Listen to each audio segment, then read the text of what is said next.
नमस्कार विद्यार्थियों, स्वागत है आपका छठी कक्षा में।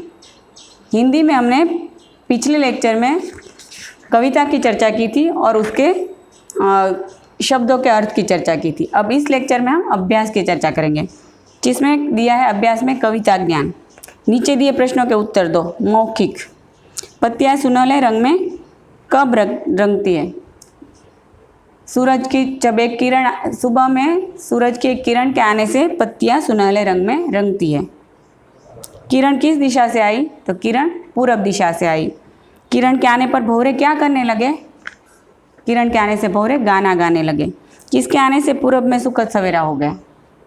तो सूरज की किरण के आने से पूरब में सुखद सवेरा हो गया। किरण के आने से फूल क्या करने लगे? किरण के आने से फूल मुस्काने लगे, हंसने लगे। इस कविता में किस समय का वर्णन किया गया है? तो इस कविता में प्रातः काल का वर्णन किया गया है।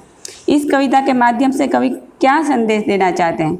इस कविता के माध्यम से कवि संदेश देना चाहते हैं कि आप भी अपने गुणों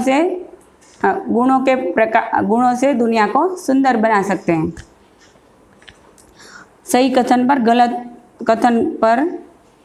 गलत का निशान लगाओ। किरण के आने से फूल मुस्काने लगे, तो ये सही हुआ। किरण उत्तर दिशा से आई, गलत। किरण के आने से पत्तियां सुनहले रंग में रंग गई, सही। किरण के आने से अंधेरा हो गया, तो गलत। इसके बाद भाषा ज्ञान दिया है।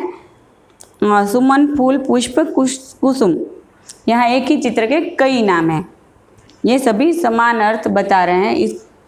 तो इससे क्या है कि जो शब्द समान अर्थ बताते हैं उसको क्या कहते हैं?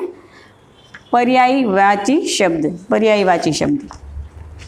अब समान अर्थ वाले शब्द नीचे दिए गए हैं। जमीन, हवा, टहनी, संसार, प्रकाश, सुबह, यहाँ विकल्प दिए गए हैं। उसमें से आपको चुनकर नीचे लिखना है। तो दुनिया, संसार, ज्योति, प्रकाश, सवेरा, सुबह, डाली, टहनी, पवन, हवा, धरती, जमीन। अब नीचे दिए शब्दों से वाक्य बनाओ। किरण, सवेरा, जीवन और लाल, ये आपको अपने से लिखने हैं। नीचे दिए अंग्रेजी शब्दों के हिंदी अर्थ चुनकर लिखो। तो लीफ, और उसमें भी आपको विकल्प ऊपर हिंदी में दिए, उसमें से आपको चुनकर लिखने हैं।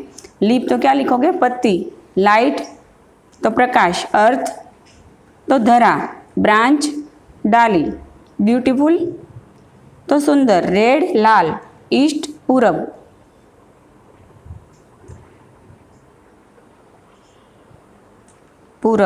वर्ल्ड दुनिया। कलर रंग। फ्लावर फूल।